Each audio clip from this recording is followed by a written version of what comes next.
आज फिर तुम्हारे नंबर कम आ गए। इतने तुम्हें समझाया भी था, इतनी महंगी ट्यूशन भी तुम्हें रखवा के दी थी, और तुम्हें कितना बताया था, तुमने वादा भी किया था कि इस दफा तुम्हारे नंबर अच्छे आएंगे। देखो कि तुम जो है ना, कितनी ये एम्बेरसमेंट की बात है। तुम्हें इतना पैसा हम तुम्हारे पे खर्च कर रहे हैं, इतना जो है ना तुम्हें महंगी चीजें लेके दे रहे हैं, इतने महंगे स्कूल में दिया है, तुम्हारे पसंद का बैकपैक लिया है, और तुम्हें सिर्फ एक काम कहा था कि पढ़ लो, और तुमने वो भी नहीं किया। अब तुम बताओ मैं क्या करूं। अक्सर औकात मैंने देखा है कि जब भी बच्चों से गलती हो जाती है, बच्चों के नंबर कम आते हैं, या ऐसी चीज जो वालिदैन अपने बच्चों को चाह रहे होते हैं कि वो करें, और जो वो नहीं कर पाते, तो एक इंसानी फितरत है कि गुस्सा आना जरूरी होता है।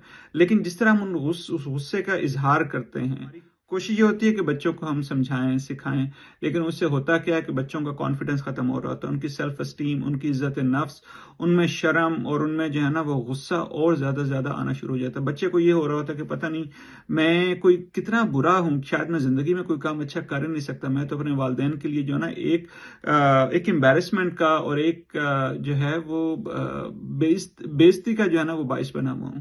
तो इसलिए अगर हम अपने बच्चों को समझाना चाह रहे हैं, उनको बताना चाह रहे हैं कि वो अच्छे नंबर लें, तो खुदारा जब वो उनसे जिंदगी में कुछ गलती हो जाए, तो बजाय इसके कि उनको डांटने के, उनको जो है बुरा भला कहने के, आप उनको सुने, समझने की कोशिश करें कि क्या मसला क्या हुआ। मसला ये है कि बच्चे को उस सब्जेक्ट में समझ नहीं आ रही थी, बच्चा को कोई मसला चल रहा है, कोई लर्निंग डिसेबिलिटी चल रही है, बच्चा परेशान हो गया है, स्ट्रेस में आ गया।